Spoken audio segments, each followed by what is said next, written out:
Bismillahirrahmanirrahim. In the name of God, the most benevolent and the most merciful.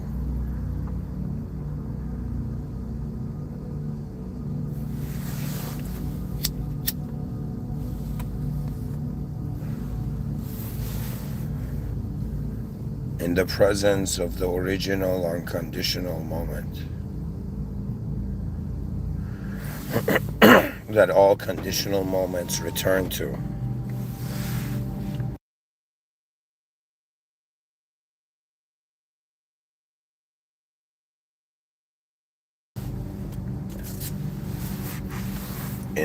In honor of the higher order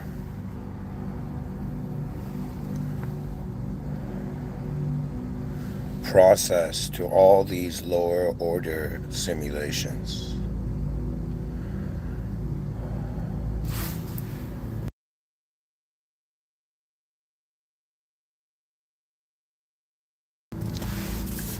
The past and the future meet at the top of the presence hill.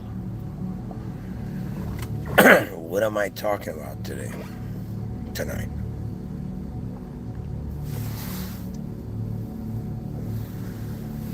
It is a matter of seeing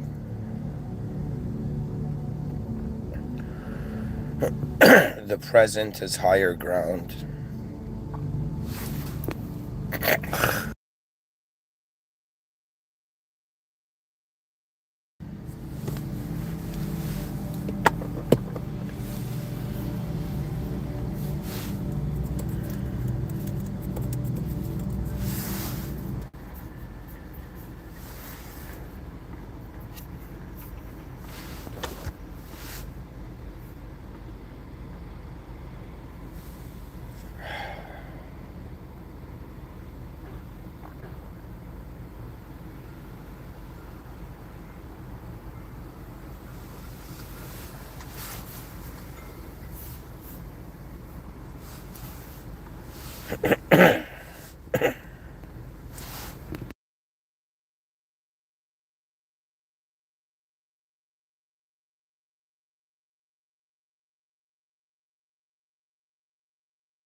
Man, to explain existence.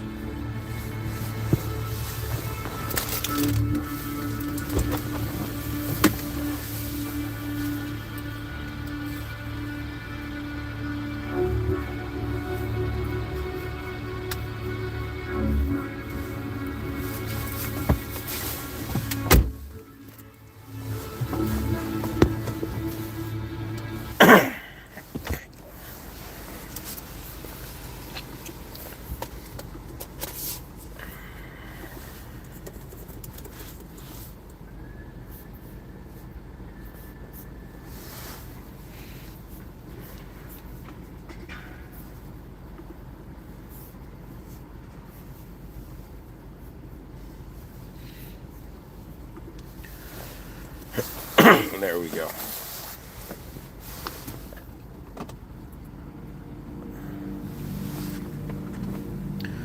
All right, dear viewers. Let us take the moment forward.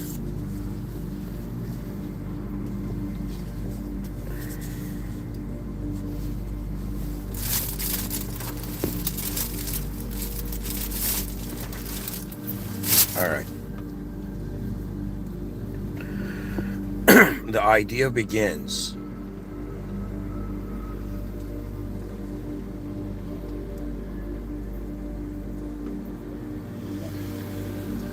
from the notion that human beings, I guess, experientially treat time as a straight line, where from past to present to future. In this lecture, a different model is being proposed, a different structure is being proposed to time. And to even fathom what life would be like through that structure. So, something the viewers should know, I play chess sometimes. Since my youth, I've been an enthusiast. In chess, the most important thing is the center of the board, to control the center of the map. Now, my mind, there was a time when I was playing chess games, playfully began to see it as if the center of the chessboard is a hill. And actually both sides of the chessboard are trying to control the higher ground first. So in the same way, I'm explaining as if like there's the past, and then it goes up, imagine, and then there's the present, and then it comes down again to the future.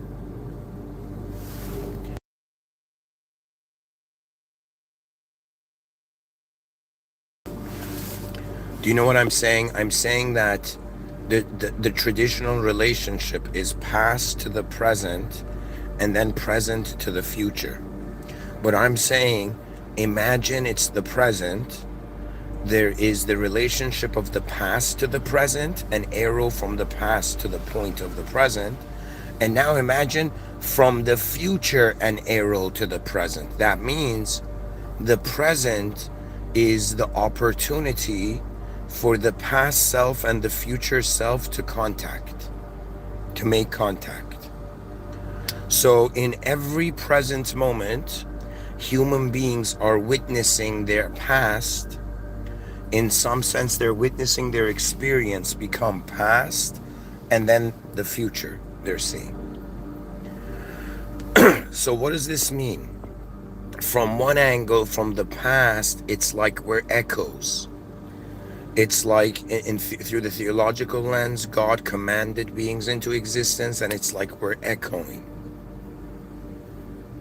Some force is tunneling through versions of itself and still feels it's existing in the present.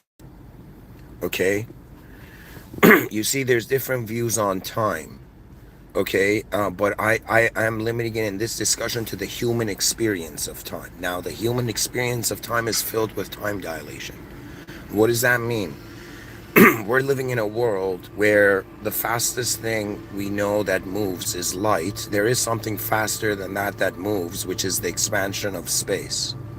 Now, if you consider that from the Big Bang through a secular lens, okay, there was an event that took place, and when that event took place, everything started cooling down. Light beams exploded from that event, and they have been journeying to meet us.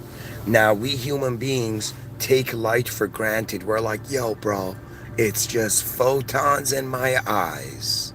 That's what it is. But no, folks, light is an effort of time travel. What does this mean? If you go faster than the speed of light, time stops. In other words, that's a way of saying photons don't experience time. The same photon, okay, that was there at the beginning of the cosmos, to the photon that is now here, by the nature of what they are not in time. The photon is journeying across time, or the journey of the photon is to us like, you know, how long it took from where it took to get here. Now, what I find fascinating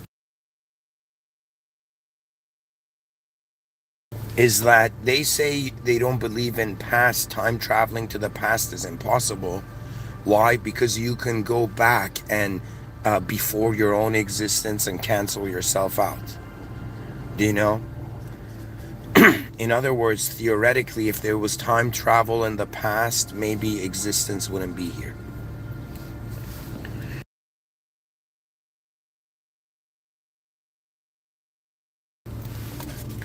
Anyways, what I'm trying to say is time is a sensitive issue for human beings. It's a very important issue. It's something we use to organize our lives, to measure the length of our lives, But at the same time, we have phrases like time flies when you're having fun. We have the concept of time dilation. Do you know? In other words, a person, this has to do with Einstein, but like a person moving on a train and a person outside of that train watching that train will have different experiences in regards to the light, right? In other words, there would be a sort of time dilation. Similarly, if we consider,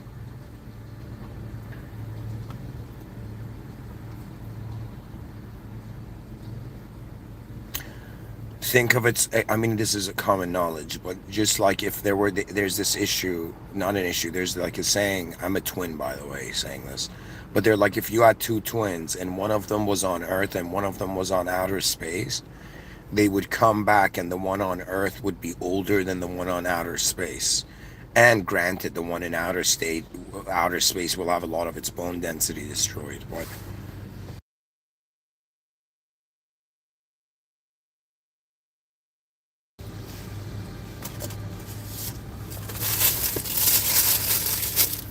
I'm sure they can get PTSD from being in space. But anyways, the experience of time is different. Okay? Now, that's the more analytical external approach on it. There is also this view that we created time so everything doesn't happen at once.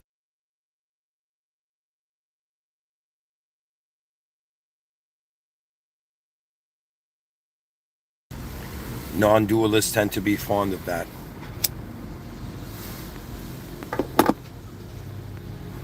statement.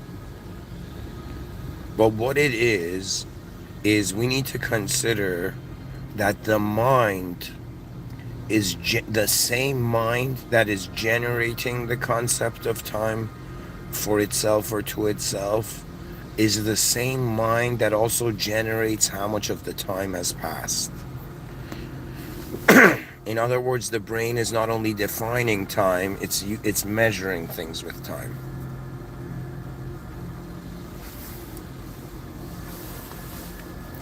Now, where I'm going with this, where am I going with this? I don't see it. There's been times I've seen time as an arrow, straight arrow. There's been times where I've seen it as a circle. But today I'm talking about it as if the present is where your past self and future self are journeying to meet you. Think of it this way: you are your past's future self, and you're your future self's past self. Okay? Right now, I don't know who my future self, like who I'm gonna be tomorrow, like how I'm gonna be, how everything's gonna be. But I know that I am being today is becoming the memory of tomorrow. Do you see?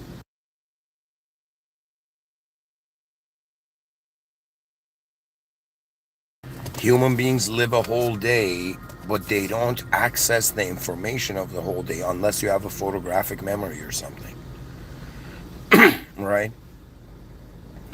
We remember what's significant in the day that had to relate to our personality, to the person.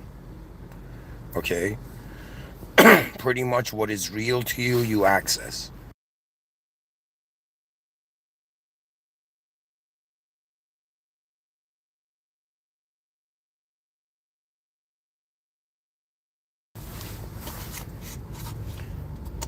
Human beings have an ability to be in the present and visualize a future self and remember a past self. Behind your eyes, there is way more freedom of interaction of forms. In front of your eyes, it's peculiar. It's kind of like we think we're in one world, but it's like solid liquid gas. Consciousness is the same substance, imagine, in this example, And it's like in front of our eyes, solid reality. Behind our eyes, liquid reality. In our imagination, beyond this realm, gas reality. That means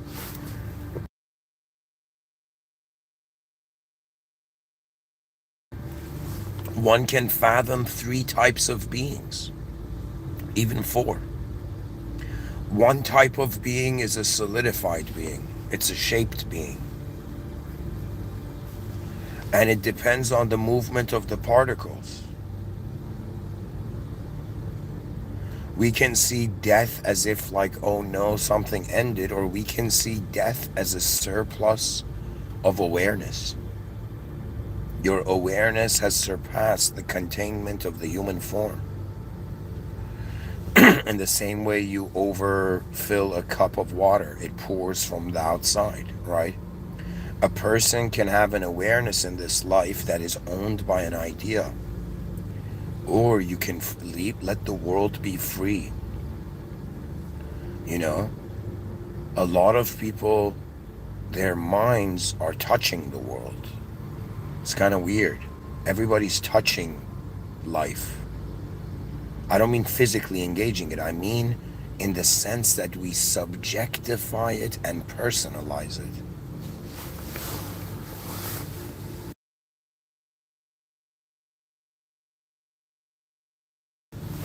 You know, I am someone who probably won't get into politics. It's too dirty. And too many, you know, it's not it's not a game for me. But there are times where I think that how would I assist the most advanced expression of humanity? And I have to think that there will be human beings, like, even though I don't consider myself to be one, but I playfully imagine if the most advanced human beings on earth wanted to manage civilization, wanted to navigate civilization, how would they do it? You know? And let me tell you what ends up happening usually.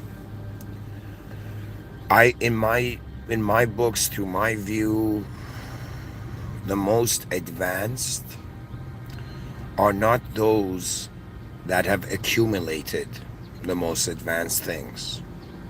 It doesn't take, like, if you are advanced in the outer realms, it may not mean you're advanced in the inner realms. It could be that you've been afraid of the inner realms your whole life.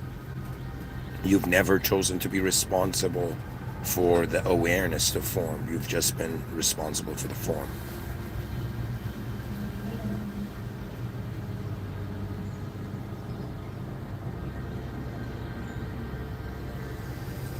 You know, I have asked myself,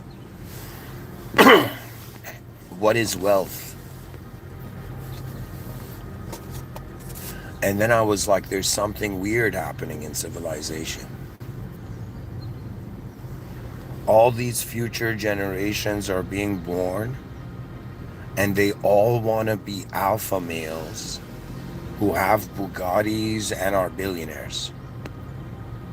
So the younger people want to be what the old people are, which is weird. Okay?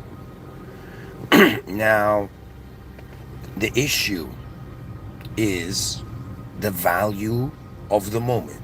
Everything in your life has been your response to a value proposal. That's what existence is. It's a proposal.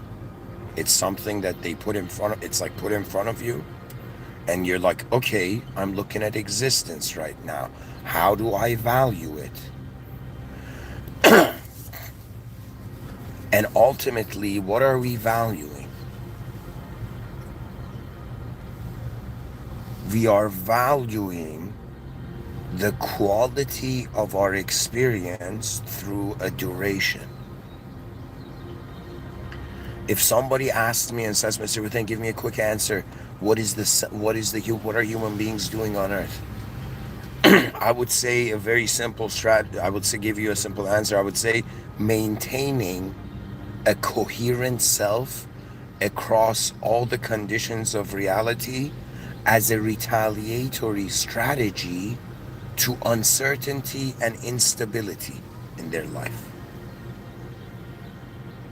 which is another way of saying subconsciously every being has freaked out and they've held on to a model. And it's so funny because trust in this civilization is very hilariously attained. People, how do I explain it?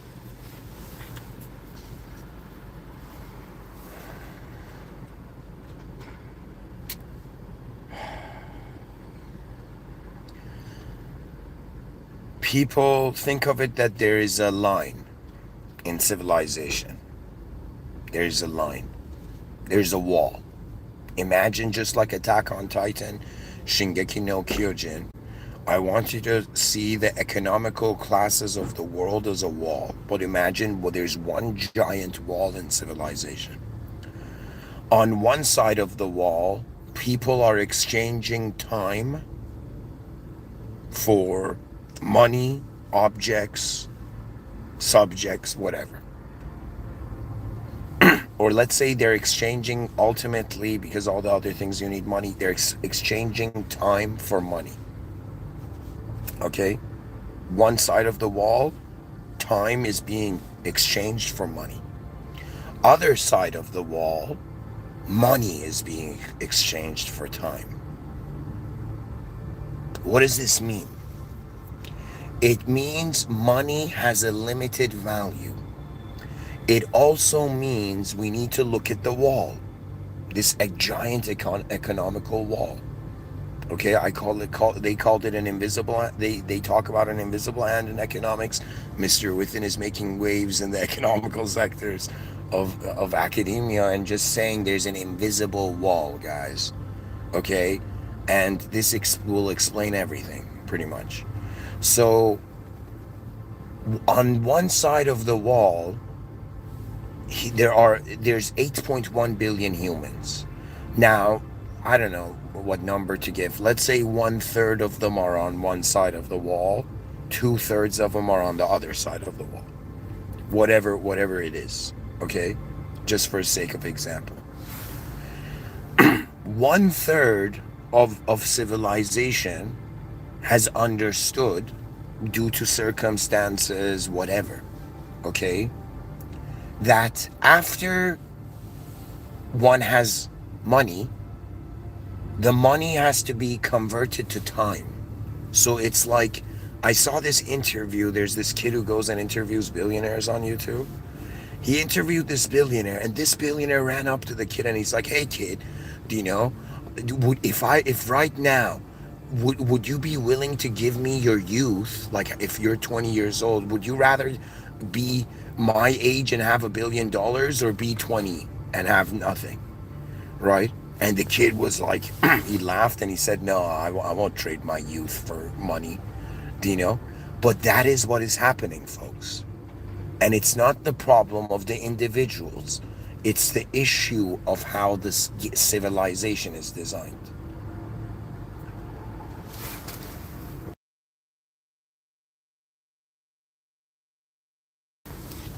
Doesn't mean it's anybody's fault.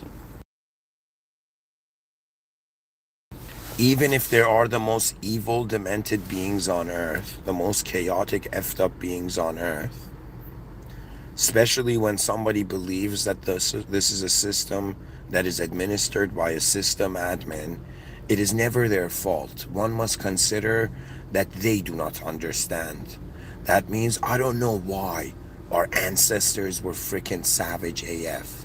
I don't know why human beings resolve issues by killing each other.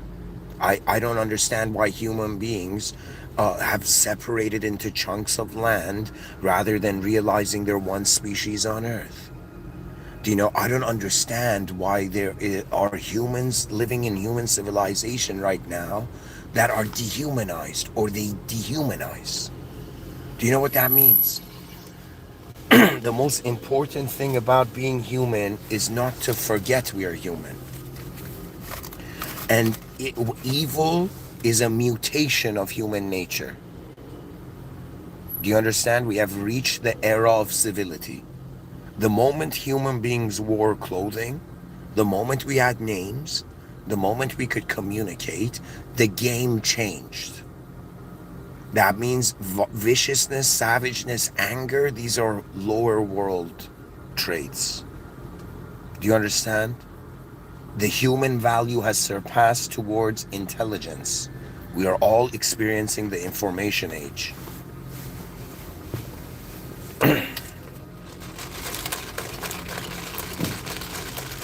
Alright guys, I need to use centrifugal force to, like, drink my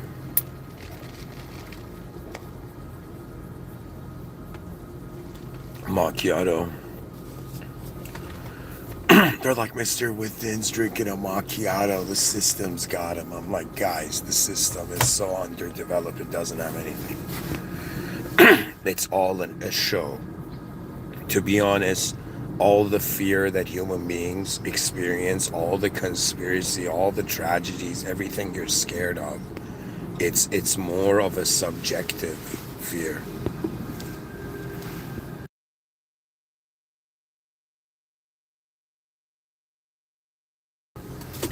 Anyways, going back to it, I am always to myself like a very silly person. Okay, when you see depths, like, think of it this way. Imagine that there's the depths of an ocean, but some people are seeing the ocean for the first time and they think it's just the surface. And they treat it like only the surface exists, and you're like, yo man, it's fine. You guys just treat the ocean as if it's the surface. I'll just giggle in the background and be this silly person who believed in the depth of the ocean.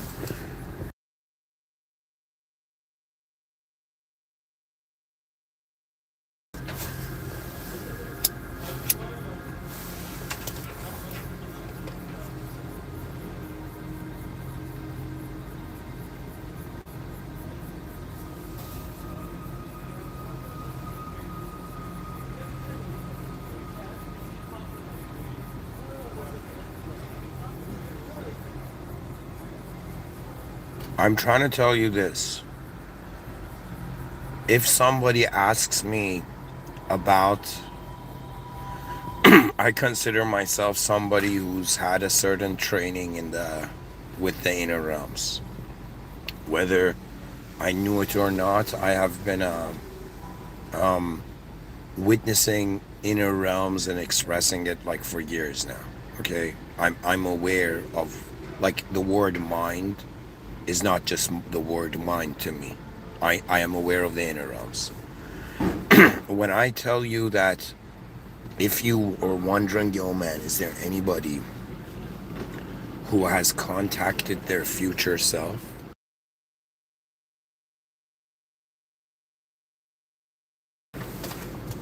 You might be listening to one of those human beings who not only has shared one of the rarest theories that we are memories of our future self, that even guardian angels in religion can be seen as future selves, even everything, God can be seen the future self of everybody, if all returns to it. Ladies and gentlemen, we are playing an incredible game. You all have been for centuries. I'm not just speaking to you, I am speaking to your DNA. I am speaking to your somatic existence. Okay, I know. I know you all think that you're your personalities, but your body knows that it is your lineage. Okay?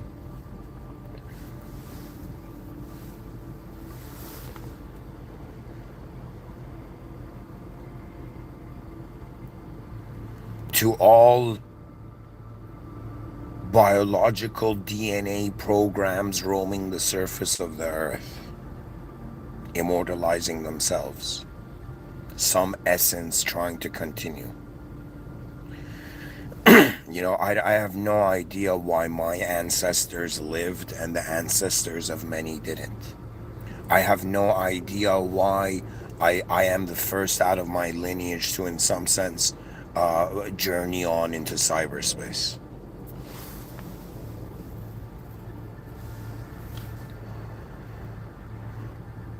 to serve humanity through cyberspace. But I am here now. And that's the thing about life. You didn't create the world. You didn't create yourself. You didn't create the words you used. What is original in the moment is what you receive, what you see. It is the viewer, the uniqueness of life. There's a saying that says a human being doesn't fully activate until they realize there's nobody coming to save them. What does this mean? It means our past selves yearned to be saved, but we became someone else. When I look at my life, all my past selves had a vision on the future self, but I ended up being.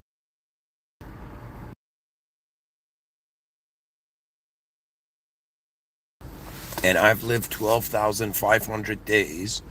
That means 12,500 times I've been a self that has wondered about, has had an expectation on its future self.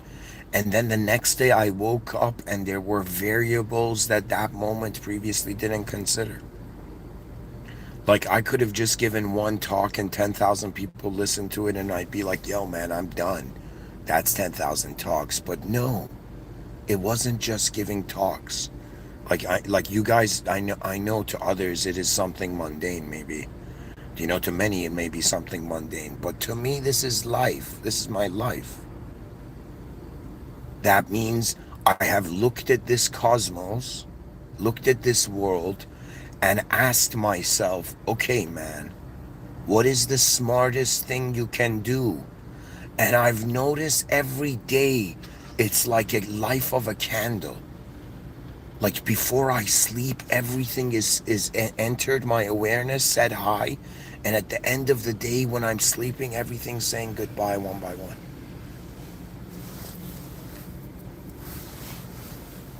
Do you know what feeling I often have when I sleep? When I'm in bed right before I sleep? I have this feeling that how cool, I'm still existing. It's still going on. The show is still happening. And then I fall asleep in the deep sleep. Like there's no show. But what I'm telling you is, guys, it's going to get scary in the same way Rabindranath Tagore had this quote where he said, in the darkest hour of night, the bird feels the warmth of the sunbeams on its wings. We are right now, let me tell you what's going to happen. Pretty much we're going to see a species meltdown, okay? And then a species calming down, and then a species recalibration to a new identity.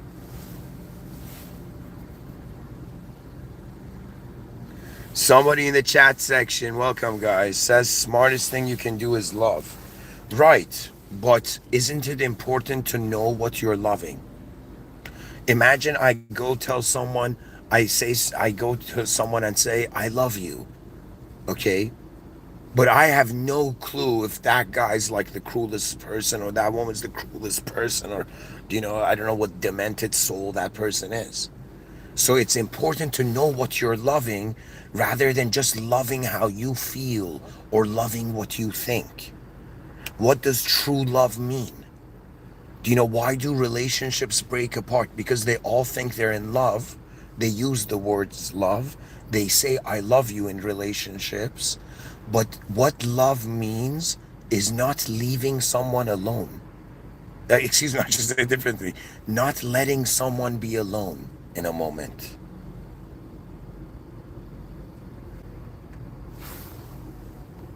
Okay, so bro, I'm responding to your first thing you said in the chat section. Did you hear what I said? I'm saying that okay, there's nothing wrong with loving something, but if you really love someone, don't you have to really know who you're loving? Right? So human beings are saying love, love, love, love, but they are actually, that's the ego subconsciously distracting them because they need to pay attention to a design. Right? Now, you in the chat section says learn to love yourself first. Yeah, right. Let me say it this way. I totally understand that. I even understand that there is a culture, there are human beings right now that are experiencing such intense reality that they have to love themselves. Or there's, what are they then? Right? I understand, but hear me out. There's a reason the system admin has created souls like me. It's not that I'm saying don't love or love is wrong. I'm saying love is the strategy from one angle. Yes, love is important, but what is love? There's conditional love, there's unconditional love. If you say unconditionally love everyone, then it doesn't matter if they're good or evil. If you conditionally love people, you're choosing what's good and evil or what to love or based on what they do for you or what value they have for you. Do you understand? You see, it's a value-oriented thing that every moment converts into a value, right? Now, somebody, hear me out. There's even concepts of hard, I guess soft love and tough love. Okay? Somebody can say, somebody can hear the sentence, I go love yourself first, and the dude's like, dude, you're right, man. I love myself. I'm gonna go drink lots of alcohol and destroy myself. And, that's how I love myself. That's my love language. Becoming numb and altering my state of consciousness.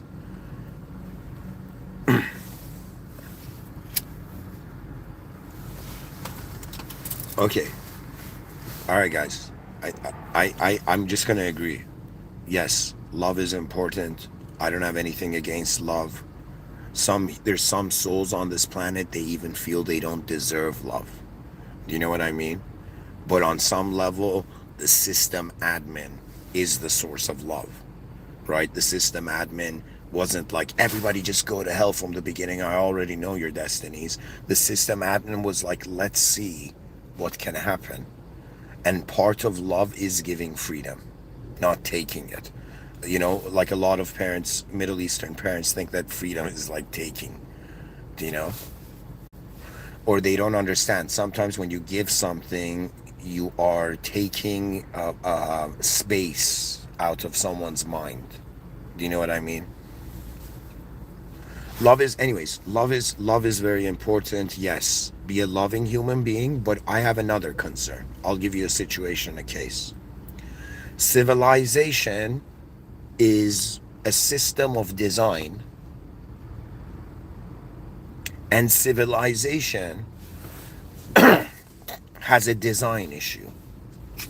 So in other words, I want you to imagine your car is broken, like the engine of your car has, or let's say, you know, you're a pilot, right? And you're a pilot of an airplane, and the engine is broken.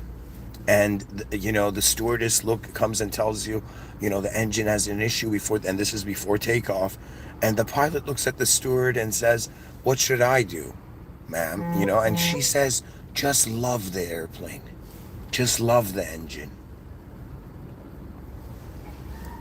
Let me tell you, there is careless love and there is careful love. Okay? And a love, and those people, no offense, I'm going to say this, I don't mean to be rude. There are so many people saying they love God, but then they go, hurt other people. They say they love God, but they don't love God's creation enough not to hurt other people. Do you know? So love is a word that is sacred, okay? And it's not something that you can say everybody can go and love everyone, because that's not real love. Do you know? And really, to love something, you are caring for its greatness. Now you can go tell someone I love you, right? And when they're suffering or when they're alone, when their soul is alone in the moment or something, you don't care. But then you're like, I love you though. Do you know? And it's like, yo, how hollow is the language?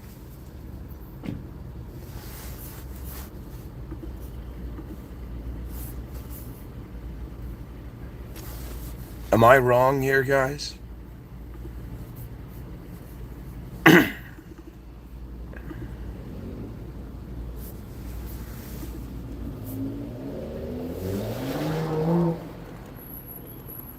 Anyways, I'm gonna continue.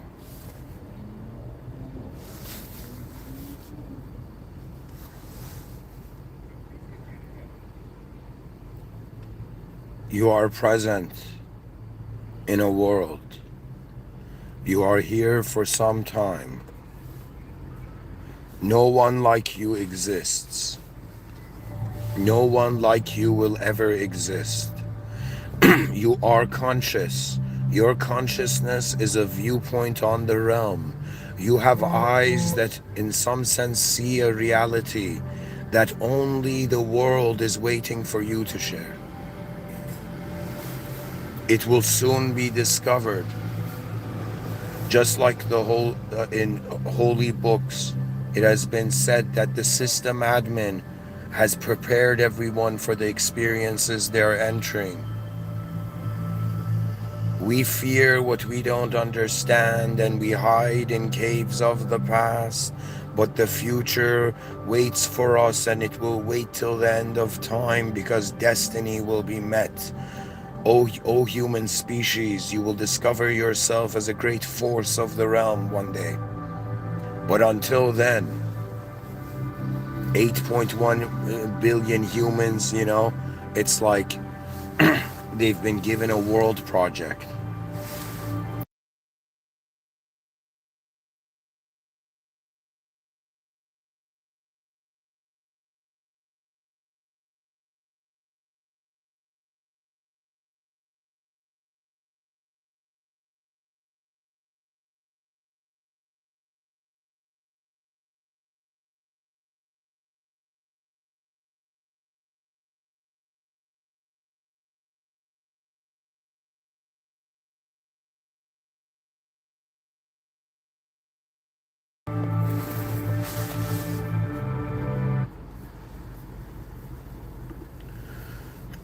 All right, let's first resolve the core. Let's acknowledge the core of the lecture.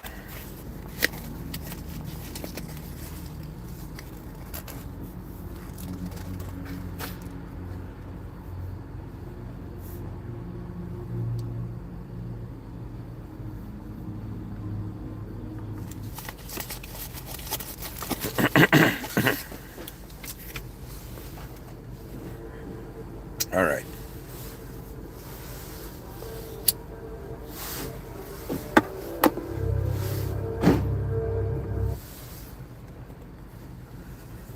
Ladies and gentlemen,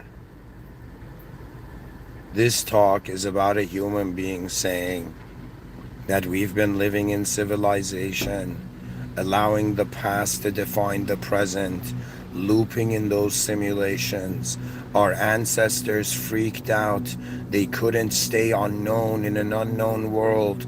They had to organize it. They contained it through language. From the beginning of our life, we have been born to be conditioned to be a specific idea, a specific sound, in a vast conceptual database of all the different moments of the world that could be converted into ideology.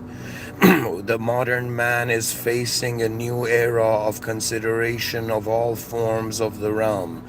It is the era of the recognition of the true responsibility of consciousness for existence. In other words, experience has danced in front of our eyes, and it is now time for all the human species, for all humanity, for every human being that exists currently on this planet, and they are are an unknown experiential force, experiencing it all. It is now the dance of the experiencers of the divine field. In other words, the pause between all the wars of chaos and order. That means humanity has realized what it truly is, the great performance of the species, the great human odyssey. It begins consciously now. In other words, Mr. Within is doing something that no archetypal position has done before.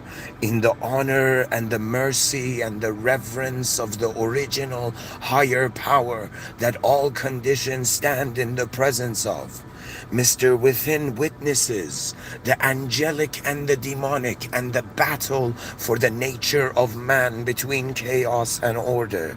And Mr. Within now declares, in the presence of all there is and the Almighty, the human species is ready for its great performance. O chaos and order, O old-timers, relax and rest. For the advanced modernity has arrived. Genius is no longer shy. The calls of the heavens have not only been heard by mankind, but they are now being answered. No, that means the greatest war, and forgive me if I have started this, but now the greatest war of the human species begins. It is the war of the spirit of humanity against the individual personalities that are trying to possess it. In other words, people back in the day were afraid of their souls getting possessed.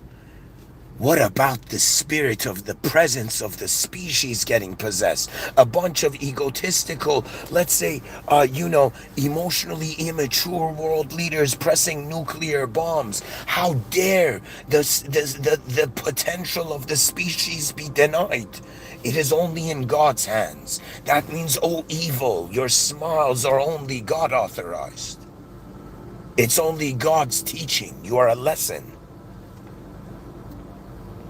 In other words, just to have it said, a true strategist of the human species understands that the greatest strategy is a strategy that resolves the strategies in the outer realms and in the inner realms. In other words, we must advance 8.1 unique inner realms, private inner realms of human beings, alongside one public system for all human beings.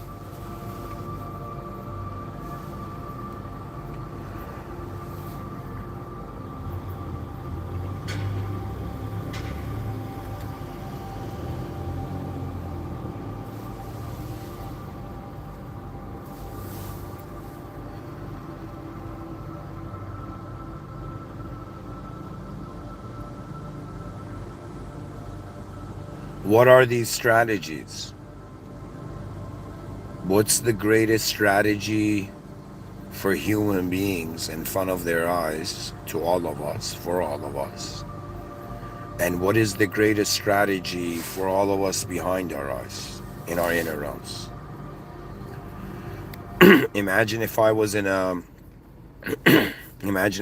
some sort of council meeting. Like, this is something I playfully do.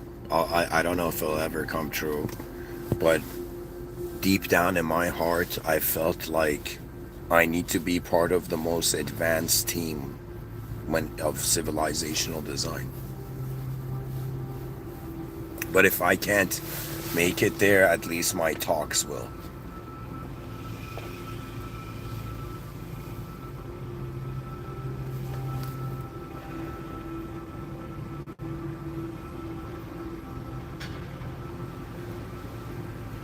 I will share my furthest visions on the greatest strategies in the outer realms and in the inner realms.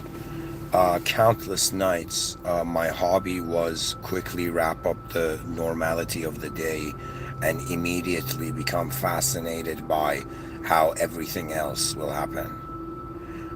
For me, the unknown has been the teacher of teachers, but the teacher of an unknown being is a divine agency. Human beings are experiencing reality in levels. There are those who, in yogic thought, they saw it as different yogas. They saw it as like there was bhakti yoga. This is the yoga of love. That means those people who love God, they don't need to be analytical in this life. Do you know? You just need to love that source of everything. Do you know? And in some sense, they say Bhakti Yoga is like God comes and holds the hand of its creation and guides it to its where it needs to be.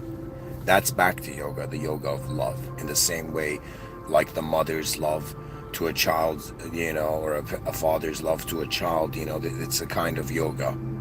Believe it or not, it's Bhakti Yoga. You know, so somebody who sees everything through love, you are experiencing it. You're in the Bhakti Yoga. You're like, if I'm not a yogi, but I'm saying before 2023, where I did consider myself as such, Bhakti Yogi is one type of yoga. There's a type of yoga called Raja Yoga. It's a lesser type of yoga, but what it is intellectual enlightenment. In other words, you could think of it this way: Eastern enlightenment was closer to Bhakti Yoga, and Western enlightenment was closer to Raja Yoga. Do you know what does that mean? That means intellectual realization of the higher nature or the divine nature.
Sorry guys, this was on mute. How long was it on mute? Hopefully it wasn't on mute for long. If it was, I apologize. I was still talking.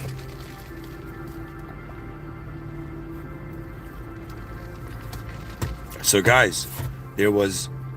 Okay, let me go back to the yoga thing. Back to yoga, yoga of love, Raja yoga, yoga of intellect, karma yoga, yoga of work. There's some people like, like this might sound bizarre, right?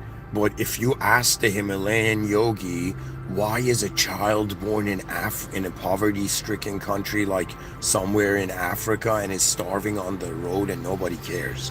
Like why is Aldous Huxley's "Is This World Another World's Hell" kind of true for that child in poverty? And the Himalayan yogi would say, first of all, that's not a child in poverty, that's a soul. Second of all, some souls are here to, through their work and actual physical activity, get enlightened. It's karma yoga. Okay?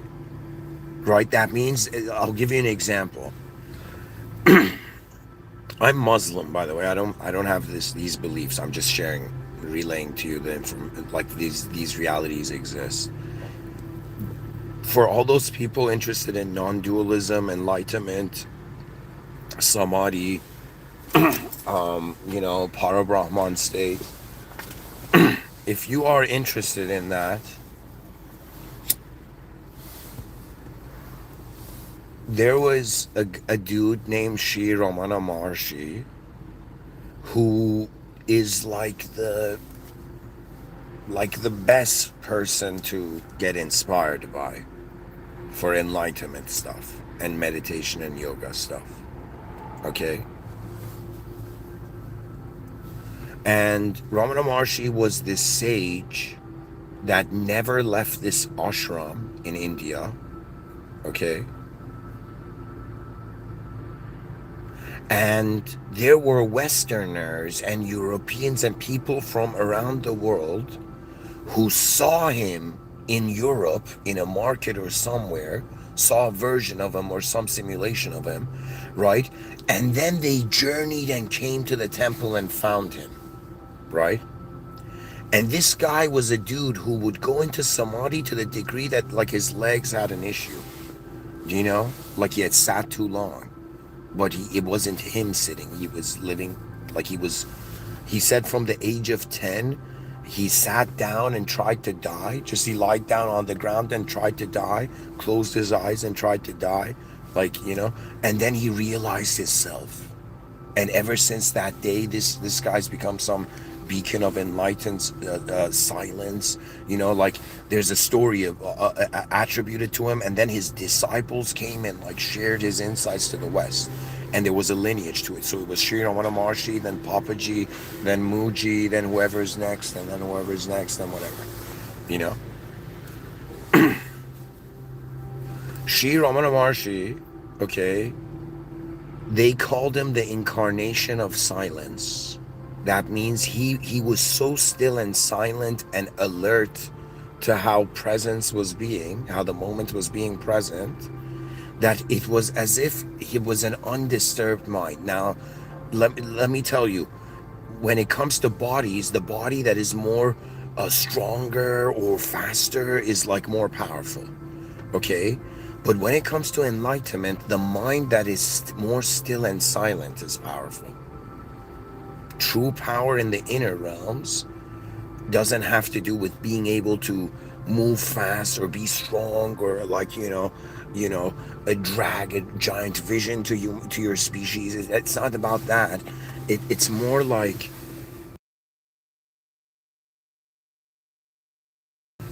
let me tell you the story. Evidently Papaji was saying this, that Sri Ramana Maharshi, one day he decides to go from one town. Okay, I forgot to finish the story about karma yoga.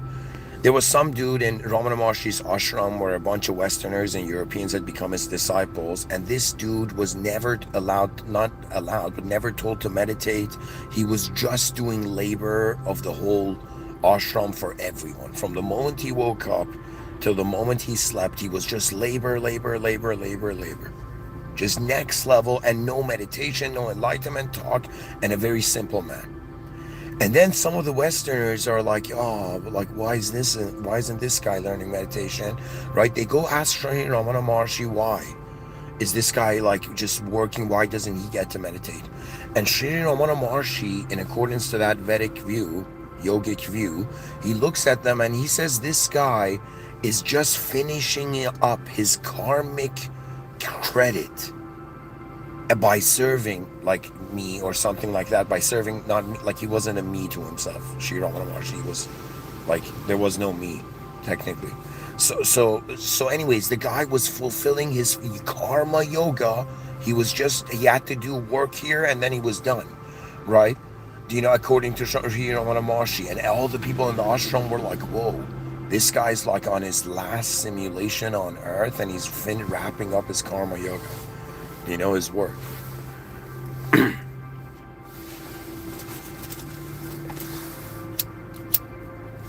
And then there is Jnani Yoga, which I think has to do with more you're being enlightened by a higher force, like by the inner guru. Some people need outer gurus, and it's weird, man. It's like, let that guru have his privacy. They're like, this guru enlightened me, that everything's love. And I'm like, sure, man, but give that dude some space. Like, what the fuck? Guys, let me tell you this. I can say that somebody can say the meaning of life is love. And everybody's going to be like, thumbs up. Yeah, man. Somebody can also say the meaning of life is fascination. That's how I see it. To me, to become fascinated means in a closed system that's looping, I found an opening. We all think we have to be this known person in a specific way, in a way that everybody knows. What the F is that? There's one thing I respect about Steve Jobs. They were like, yo, Steve Jobs, people aren't ready for this product. They don't know this product. They don't want this product. And Steve Jobs was like, sit the F down. Steve Jobs was like, be quiet, man. People don't know what they want until you show them. That means I don't know, out of these 8.1 billion human beings on Earth, how many of them care to build an advanced civilization? To come and help build an advanced civilization. I really don't know how many. But that's the point. If humanity, out of fear and childhood programming, is constantly converting unknown into known, that means people who are like, yo, give me proof, bro. I'm like, who the F are you to ask for proof?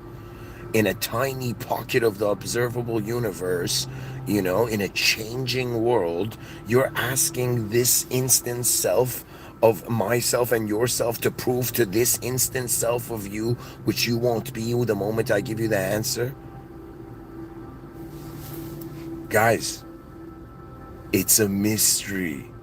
It's 8.1 billion unknown beings in an unknown world, and the language has been kind of like shaping us for centuries. To me, there has been only one great empire has stood the test of time so far. They're like, what's one of the greatest empires we've seen in history? It's the empire of language.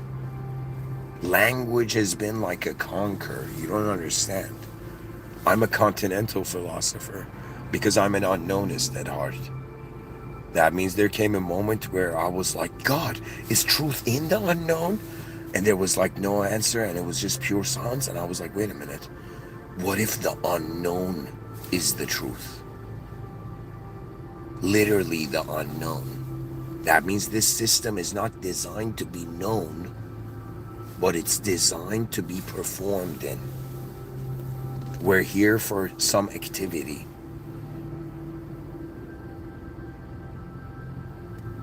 It's like, move your soul. It's like, get off the chair of existence, you lazy, experiential, endless force.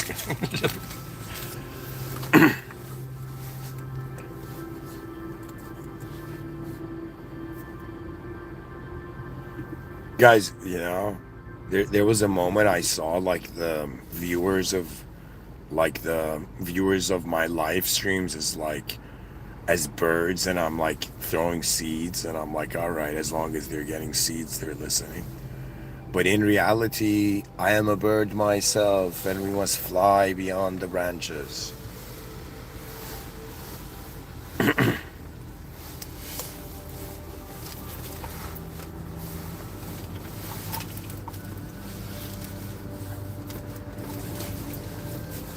In the majesty of a world beyond our understanding.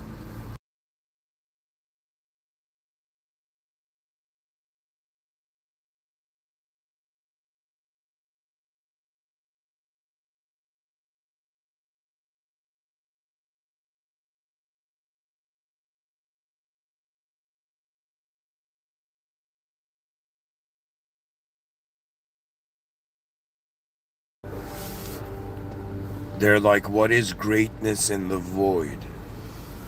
To realize emptiness cannot exist to something that can notice it. If when I'm alone, I am legit like the only antenna in the room. Human beings, we are living beyond human. Okay? Our entertainment, the people are like, yo man, everybody's living such looping lives that they want to escape. They want to escape reality from like the loop of their lives. But the unfortunate thing is the natural human self is looping, so they want to escape the human idea. I feel the future generations,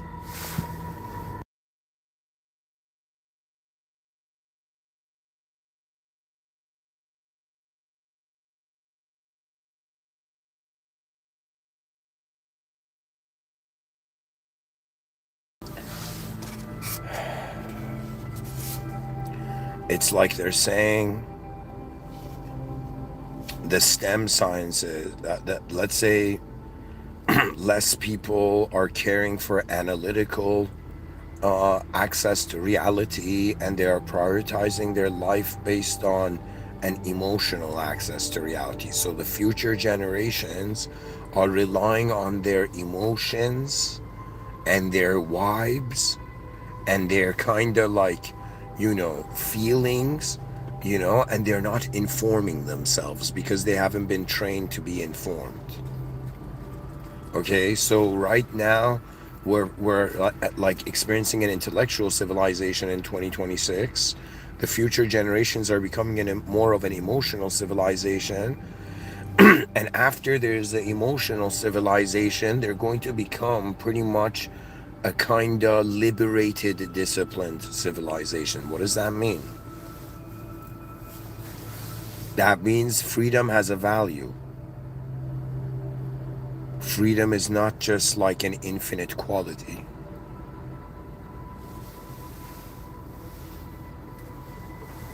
The value of freedom is what you access in the freedom. Think of it this way: as long as you're embodied in the realm, you can engage the realm. There will come a moment where you will view the realm and perhaps you can't engage it. So we must live our days in the greatest honor. You know, I don't know what other strategy people are using to live their lives. You have to find the greatest context. My grandfather, may God bless him, he passed away, but he told all his grandkids when we were young, when all of us were young. Do you know he came to all his grandkids and all me and all my cousins at my grandmother's house, and he came and said, "Kids, whatever you do in life, choose the greatest." And then he left. And this notion of like, I thought about it years, like a seed planted in the soil of my mind. I began wondering why. And then I realized, okay, now what would the greatest option in the context of it be, in the context of reality? So what is the greatest context to activate the spirit of the moment? As in classical illuminationist theory, the spirit was the shadow of the soul was the shadow of God, and in some, or the soul was the shadow of the world, and the world, or no, sorry, the soul was the shadow of God. And so, in the same way they saw spirit activating or moving in the moment, they saw a moment where there was a spirit in it, or there was some sort of energy moving on its own in it. We call that mind, what the ancients called spirit. And the mind is not the ultimate self. Therefore, your ego, your subjective self, it can't be your true self because it's a limited part of you. It's just one part of the moment. It's not the whole moment. I have reached a point where I have, I don't know, after 12,500 days, you think you're going to be like, you're not going to have a preference, but at some point you begin experiencing life in a way where you choose your stance. You choose how you stand in this changing world.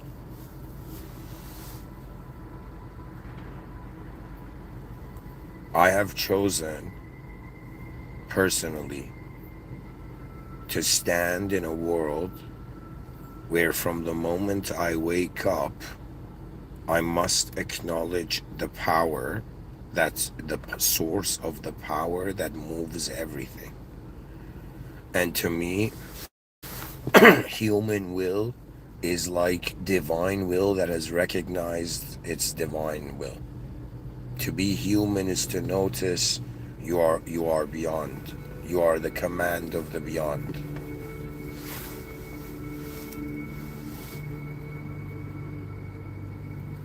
There's so many ways the world could be, so many ways it could move. So many human beings will be born and they will all look at this place. They will all experience these moments and they will think they were new, whether it was repeating or not. And that's the fascinating thing. It's like waves. It's legit like this war on the surface of the earth, and human beings enter the battlefield and they just adventure through the battlefield, right? And they're like, okay. At some point, they're dismissed from the battlefield. They're evacuated from the battlefield, and then the new generations come in, and each generation has its own style, its own elegance, its own discipline, its own vision, its own presence. And life takes you to a moment where you can recognize the greater value, because what has been happening?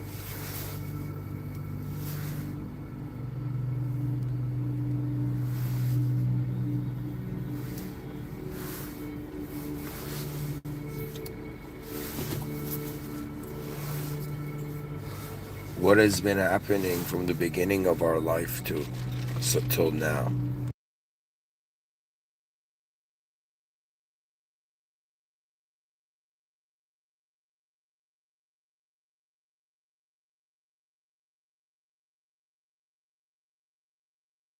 And it's very clear. If I ask you, do you know who you are? And the answer is no, then it's an unknown being. Guys, do you see how if somebody, like, think of it this way, we have 8.1 billion humans. How do these 8.1 billion humans get to know each other?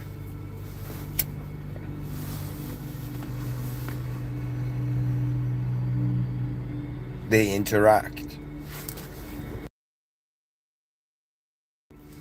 Seldom is this realized, but communication is the co-creation of reality.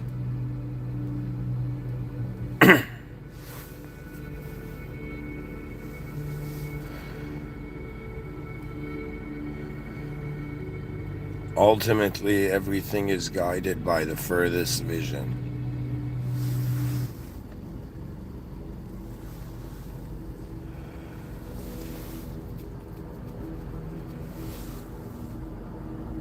You know,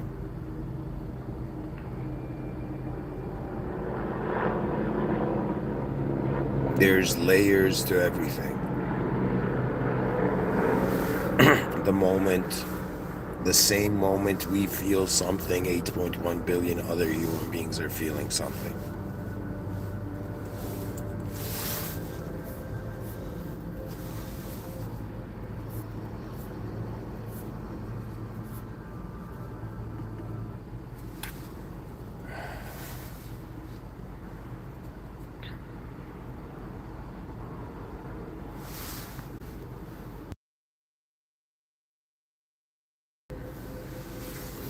This is the question.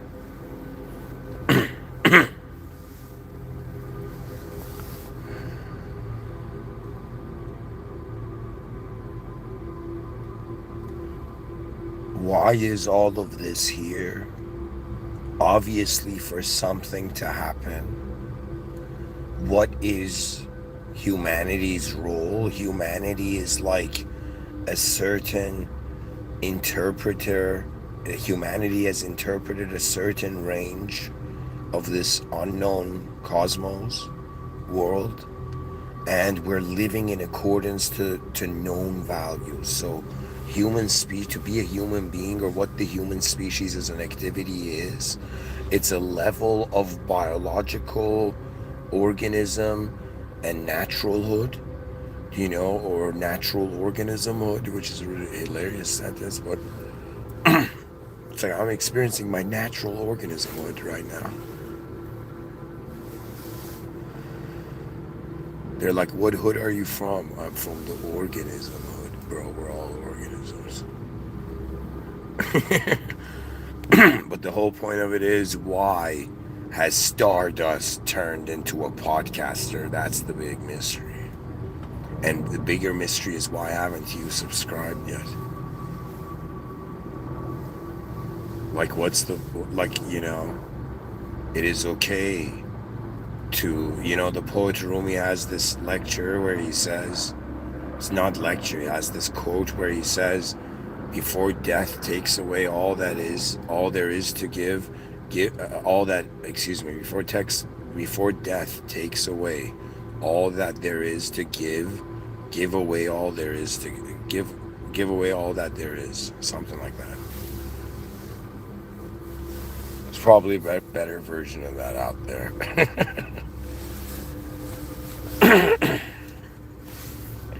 All right, 0 viewers. That means what I was saying was too interesting. All right. Let's still, try to tap into the universal rhythm. What can I say, folks? What can I say? Honestly, I don't know what to say now. I don't know. I think human beings align what reality means to them in accordance to values. What does this mean? At some core level, everybody agrees we're energy. Now, the question is, this energy arises for every being, has taken the unique organizational position of a human being. And this is all attributed to the DNA, which is considered the book of life. So based on this original DNA and pattern, our system is behaving in accordance to those laws. In other words, the edge of our skin is the walls of the kingdom of our DNA.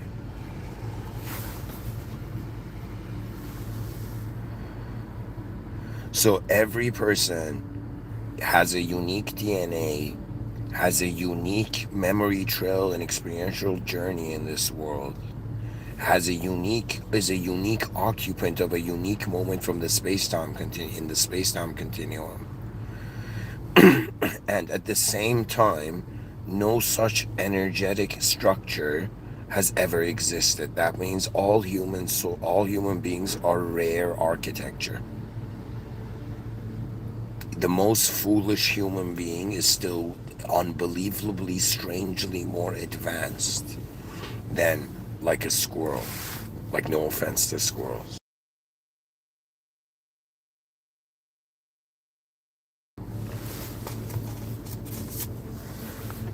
You know, we come from an ancestry I think the human species forgets. I will remind.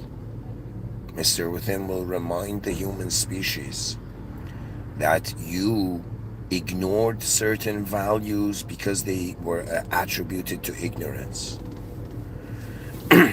It has been the case that a very ancient archetype in the human mind, and think of it in a 300,000 civilizational year scale, there's been considered to be around 117 billion something human beings to have ever existed. 8.1 billion human beings exist now. 7% of all human beings that have ever existed are existing now.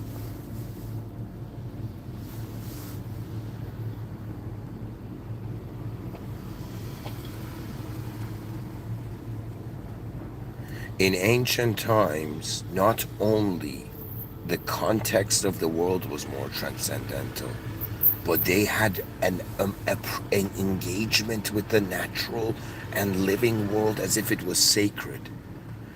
That means for the first human beings to put on clothes, to start behaving in different ways, that was like a spiritual experience.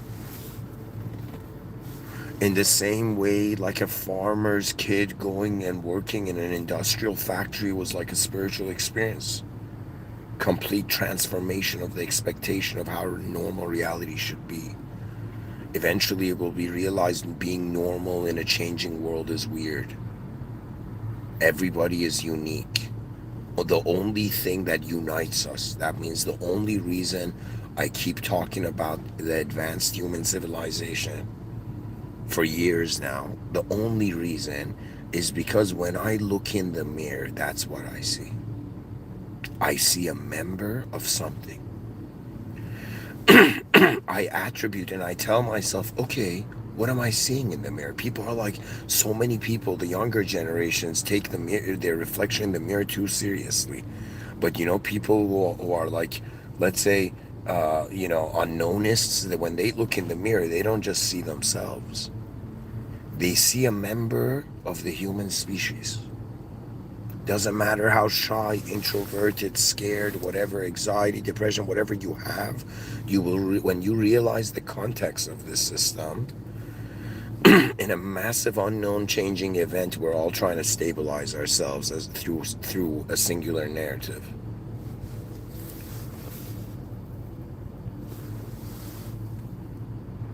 How far can it all go?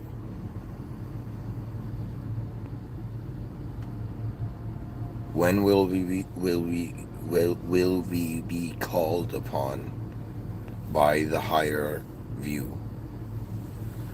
To me, they're like, okay, man, let's zoom in on divinity. Let's talk about levels of divinity. What do you consider as divine?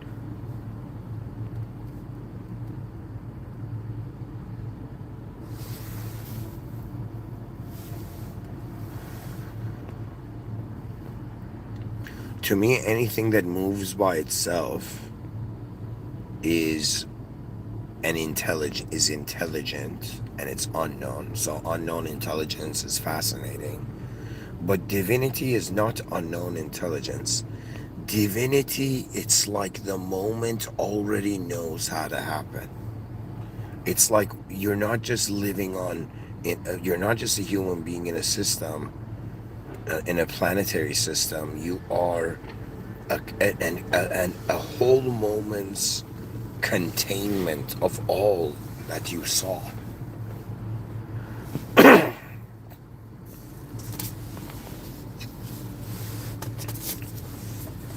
In the same way, the man-made is in nature, the earth is in the heavens.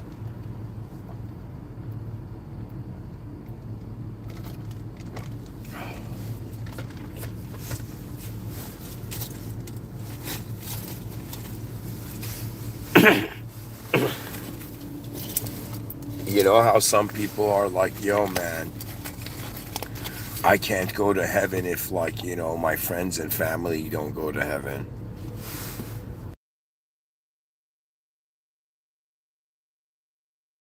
For me, I cannot, to me, it's like unless I activate some sort of advanced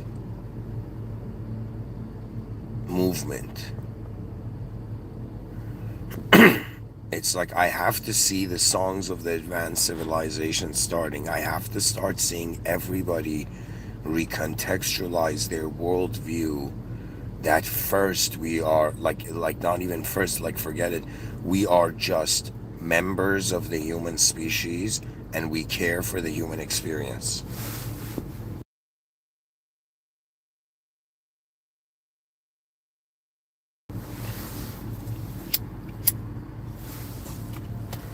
To me, it is in some sense the levels of divinity are just realizing that there is higher power, that your free will is a type of how the divine will is happening.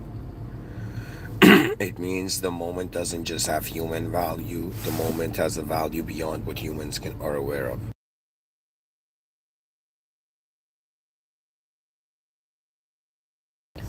And what everything existing within God's attention means is we're within a divine surveillance state. Your inner realms and your outer realms are being recorded. You don't think just because the outer realms can't see your inner realms, like your inner realms is not being considered. And it's not an issue. The whole point of it is man has to understand what he is standing under. You have to understand why. In this, imagine like a soldier in a battlefield suddenly imagine a soldier in a battlefield suddenly opens its eyes. It doesn't know why it has this armor, doesn't know why it has this sword and shield, right? But it has this sword and shield and it has this armor, right? And then it also sees a battlefield in front of it, right? So what I'm saying is, in the same way we find ourselves dressed in human armor, that means we're already all in the uniform of our species. What we see in our species is a human. To be human is to access the first instance of humanity.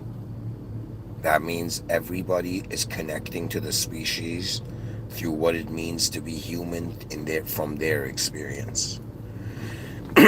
But we're now reaching a time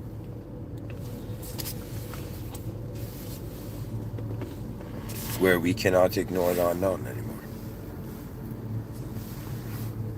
I truly hope that when the moment comes, those who care for the advanced humanity, guys, in the outer realms, we gotta see, we can't know how advanced individually we are unless we're in the most advanced world where everybody is also the most advanced version of themselves. Then we can know how advanced we are. You know,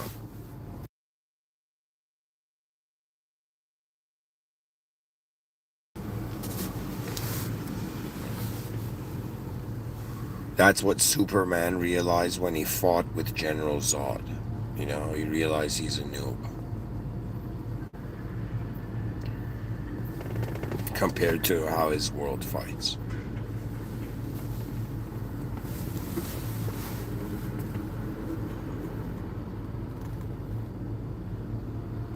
Let me tell you, the the advancement of human civilization,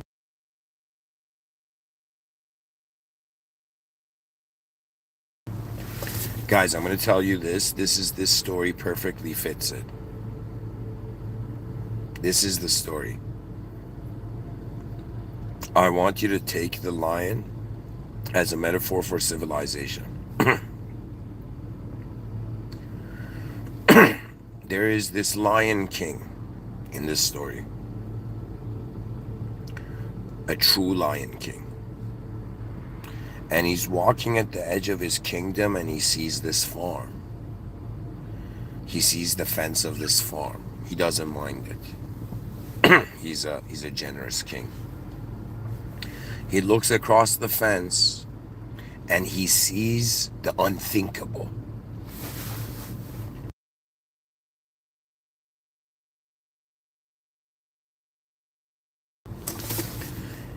He sees the unthinkable in the sense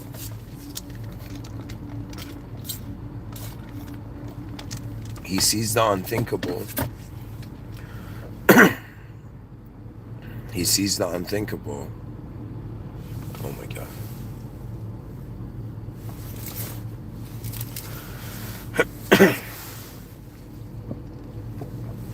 Okay, there we go. So this Lion King, he sees this fence, he sees this the unthinkable, and what he sees is like a group of sheep, and at the center of them there's a lion, okay? And this lion is a grown-ass lion standing there in the center of the sheep.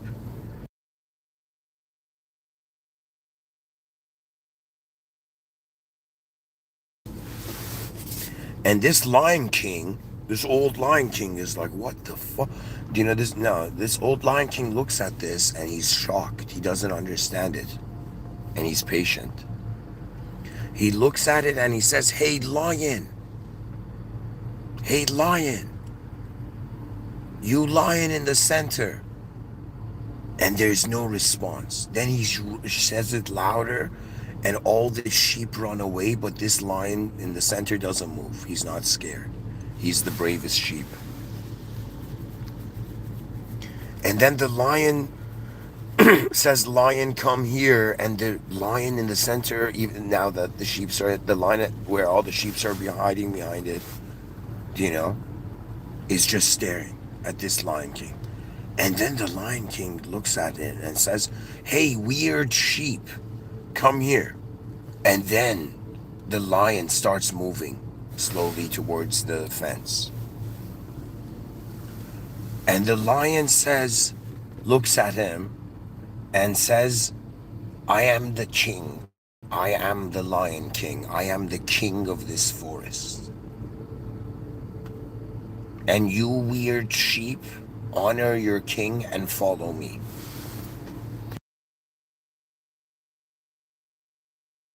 This lion that's been living like a sheep its whole life, younger lion, follows this Lion King. The Lion King goes in front of a pond.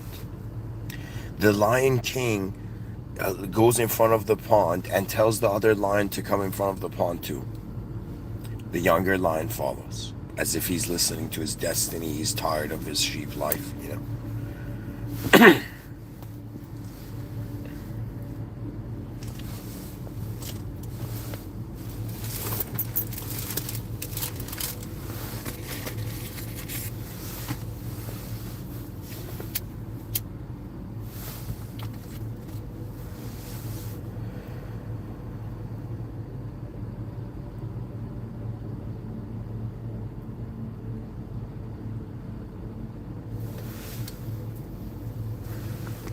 The older Lion King looks at the young lion and says, look at look at my reflection in the water. What do you see? Or sorry, the story goes differently. The Lion King looks at the, you know, weird sheep lion, the lion that thinks it's a sheep, and tells that lion, look at your reflection. What do you see? And the lion looks at his reflection in the water and says, I see a sheep. Right? And then the lion says, look at my reflection. What do you see? And then the lion says, I see a lion. And then suddenly the lion realizes his reflection looks exactly like the Lion King. And then the Lion King looks at that lion, younger lion, and says, do you understand? You were raised among sheep. You were the greatest of sheep, but now you are the youngest lion. Do you know?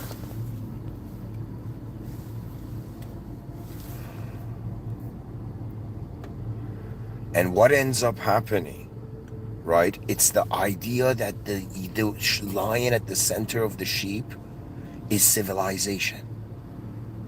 This is not personal, guys. This is impersonal in regards to its civilizational. A human civilization is the lion that still thinks it's a sheep. That's what 2026 is. A lion that thinks it's a sheep, and podcasters and futurists and people who talk about how the advanced potential of the species and its legacy, they're trying to make you realize they are the old lion is the greatest possibilities on earth. Why not the most advanced quality? Put the word advance in front of everything and you have an advanced world. You're talking to someone, talk to their most advanced self. You're in any moment, wonder about your how your most advanced self would live in that moment. What would your most advanced self say? It is all about the realization that in there's different ways we can look at what's going on here. From one angle, it's 8.1 billion physical organisms trying to just live a life on Earth. From another angle, it's 8.1 billion inner realm meaning fueled forces that are moving their bodies in the outer realms. In other words, your body is here to just be active in the realm. Your mind is here to have a purpose and then organize your body. Do you know? So purpose is key. It's like a key technique we use to organize our minds and psyches. Sometimes people who have mental illness, they're just people who don't have a purpose. And they have to understand that purpose is something that you need to also become responsible for. To me, I'm like, this species, probably not now, but give it a couple centuries, it's going to realize that it's an unknown intelligence. And by then, it shouldn't freak out. It should understand that we need to create sectors. There's going to be humanized sectors and dehumanized sectors. And the scope of the dehumanized range is very beyond, because we cannot ignore that they're saying through the scientific lens, 95% of we don't know what the world is made of. It's too dark to see. Dark matter, dark energy, and we are in such a we're just in one universe, in tiny observable universe where, I don't know, I think it's 223 or some thousand, like some ridiculously large number of billion light years diameter of a universe. And we know this. Why? Because they're saying light traveled and we're just figuring it out from the journey. Do you understand? That means it's very funny.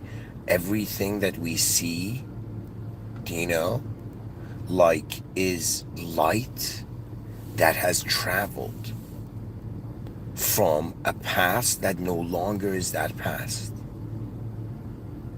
That means we're the latest getting the memo. We're the last conscious beings getting the memo.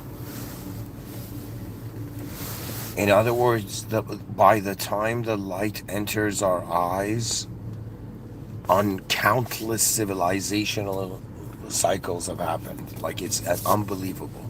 It's uncountable. Ultimately, we are a sign, a clue of how this existence functions. It organizes into selves.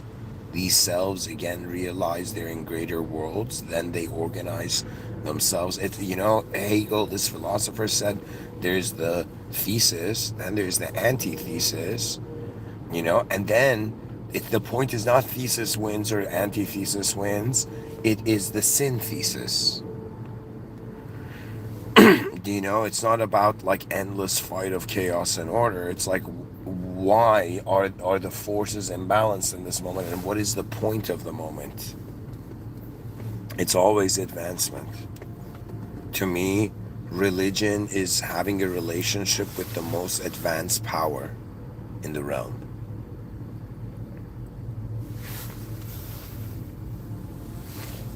In the outer realms, we must build the most advanced civilization. As simple as that. It's the greatest argument. They're like, I want to have fun. I'm like, okay, having fun in the most advanced civilization is the most advanced fun. They're like, Mr. Within, why do you care about civilization? I'm like, the moment I put the word advanced in front of it, I began to fathom what would a world of 8.1 billion geniuses that are antennas of a field where realities are possible in ways beyond this dimension's like capability of expression. What is truly going on? And when the advanced humanity arrives, how far does the species see? Before the species, some psycho presses a nuclear bomb, the humanity has to be like, okay, how do we resolve the issue? The resolve is very easy. It's not about a one world government. That's not the point. Before all of that, it's about a one species, like just hammering everything down. Like, what is the most important thing of, let's say, Civilization 2.0? It would be, in some sense, a reset. A reset means all good or bad agendas forget from a reset where, like, what should the Civilization 2.0 be designed with? And Mr. Within is saying it should be designed with the highest value being ascribed to where things start, which is the biological human experience. And to be a human being means you're a natural being living in unnatural ways in an unnatural world, because that's what everybody believes advancement is. But Mr. Within is here telling you, oh, my beloved species, oh, history books, what really is going on here is the advancement of the presence of awareness. It is not just kingdoms, that ancient archetype I was pointing to, you know.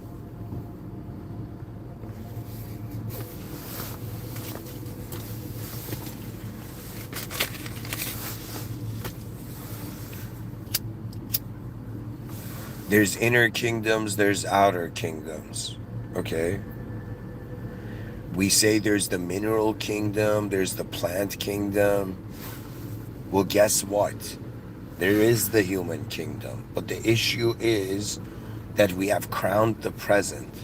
The crown of the human empire belongs to the future generations. That means in my sci-fi and just this my true vision of the evolution of monarchy, monarchy lives. Monarchy lives, okay, for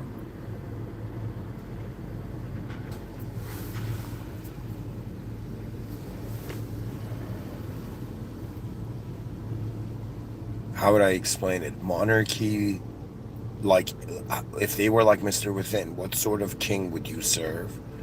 I would say I serve, first of all, no living king. Second of all, the ultimate power I serve is beyond the conditional reality where the concept of king exists. Okay? But I serve the kings, the king and queen that are always the future generations. To me, the future generations are wearing the crown, and everybody in the present and the past have been serving the future generations. Civilization has conditioned you to ignore sources of the honor of your soul. Remember now, greatness means once you manage to solve the individual problems, now welcome, guys, to the collective problems. It is us. those who are being live streamed in conscious existence right now, experientially, all of us human beings right now, live, it is up to us. Everybody needs to quickly be responsible for their inner realms, right? And quickly emerge in the outer realms and go find the sector of civilization to advance.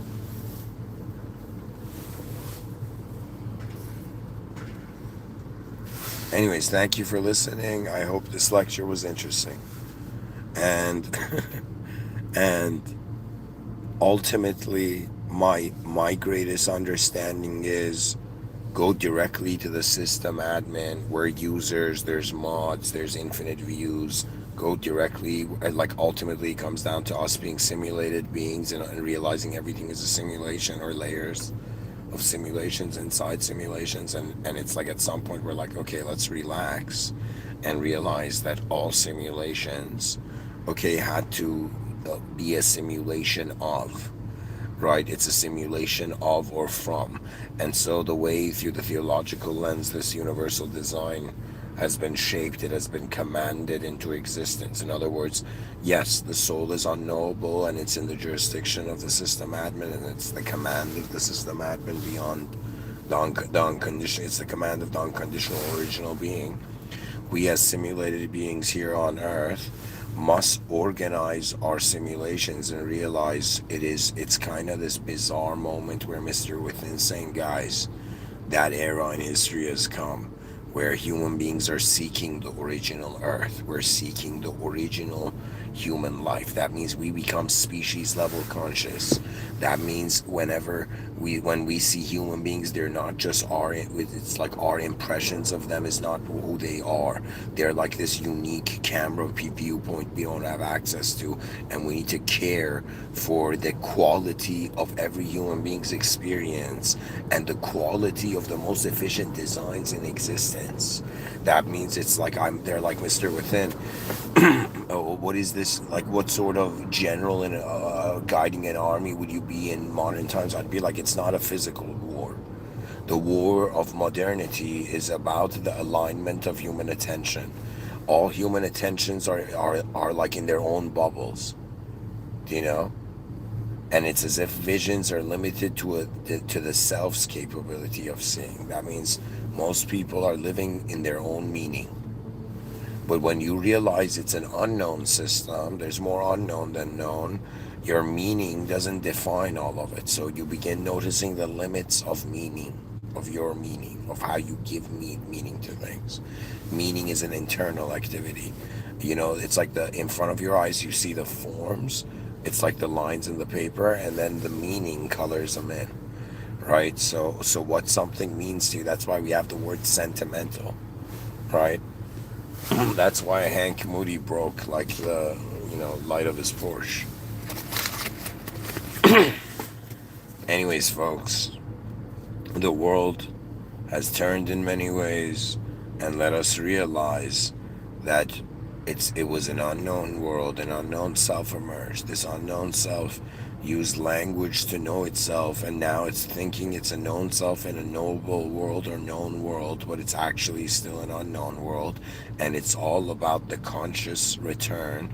I called it the evolutionary return to nature, but in earlier years, but it's the conscious return, okay, to the unknown.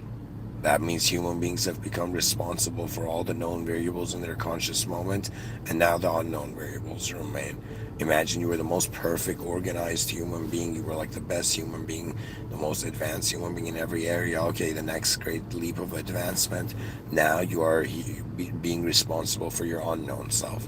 Your unknown self appears in different ways, right? Like Carl Jung spoke about, Mr. Jung spoke about, like, what do you call it?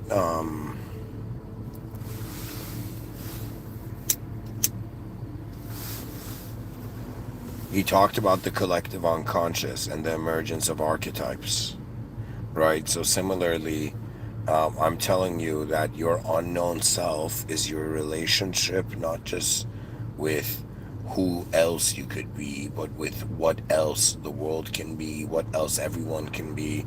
It's just realizing that the unknown is surrounding the known, and we're living inside the known, and that's a box of its own. And beyond this box, what is truly present? Is it even human? How far does it go? Why are we being tested on something that everything's been destined for already? What does it mean that from God's view, which we can never understand or humanize, reality is unconditional? That means God knows the future of everything. He knows the destiny, but God is all knowing. Allah subhanahu wa ta'ala, Bismillah ar-Rahman ar-Rahim. In the name of God, the most benevolent and the most merciful. This original system admin power, system administrative power of this world, it already knows we are the ones experiencing novelty. And it's as if novelty, I don't know if Terence McKenna talked about this, but novelty itself is the divine within the simulation. It's like we're either nouns that change, or we are verbs that move. We're a verb that moves through nouns. Like, what else can I say? Anyways, thank you for listening. In the name of God, the most benevolent, the most merciful, and the most advanced. Rise, mankind, rise. We are in the presence of not just an unknown world, but the realization that it is filled with intelligence. Not only the nihilists were wrong, but they missed out that in the inner realms, man can, in some sense, live ahead. And what does that mean? That means you can see, you can experience solutions to problems that haven't happened yet before you even take a step into the future. The mind is very advanced. The mind is not something that is owned by a product of its own generation. We're like, what? You know, people are like, yo, you have an ego, you have a sense of self. But what does that mean? That means the mind is generating the idea of sense of self, then it's letting that idea think it has a mind. That's the weirdest thing. It doesn't make sense, right? So it's like the same thing that is generating the idea of self is also generating the relationship that idea has to it. It's all self-generated. We have to realize, like, something can be advanced, but like, think of it this way. When you're younger, you're judging everything. So you're like, yo, man, this world, it's just good and bad, bro. Like, that duality is in your attention. But I believe as you get older, you begin to realize, no, it's about the original and simulated. And to me, there's no such thing as confidence. There's just beings that are closer to the original presence of reality. And there are those who are further. And the system admin knows all. We just know a certain conditional range of reality. And it's fascinating the fact that we all exist, even within a divine attention that is beyond the fog of ignorance that has made our species forget that we were created by the greatest. That means the Most High commanded us into existence. Our souls are the divine commands of the Most High. That means you, from one angle, yes, we're an unknown force moving a known life form. An unknown life force moving an unknown life form in a known way, I guess. Right? But from another angle, that unknown force is the divine command of the system admin. We are conscious journeyers into this realm. But the activation of that consciousness, it's limited by what you identify as. Somebody, like, I'll give you an example. Think of it again. I said this at the beginning of the talk. The state of mind can be solid, liquid, gas. The state of identity. So those people who get angry and egotistical, they're solidifying their identity, and that has some sort of repercussions in the system. And those people who are like, yo, they're like, forgive, forget, be simple, generous, kind, compassion. Everybody's fighting a battle you can't see, you know. So from that attitude, you're like, your identity is like gas. Mother Teresa was so busy saving those children that were starving that she didn't even care about her identity. Her identity was like gas. You asked her, how are you? She's like, go get food for these children, you fool, like, and so it would be one of those things where it was like her heart had commanded her to serve the moment in such a way that her identity didn't matter if the species failed. She was species level conscious. She was a very advanced soul.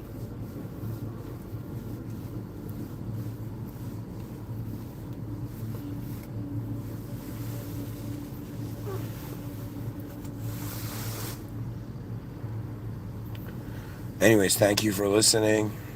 Have a great night. God bless mankind. And may our most advanced potential activate in the most advanced way in honor of the original force that has brought us here. God is great. God is the greatest. God is the original. People like original art, and there are those who like original moments of being where all reality has emerged from, to seek the original moment, to seek where all conditions stand in the presence of what force the world moves now. Thank you.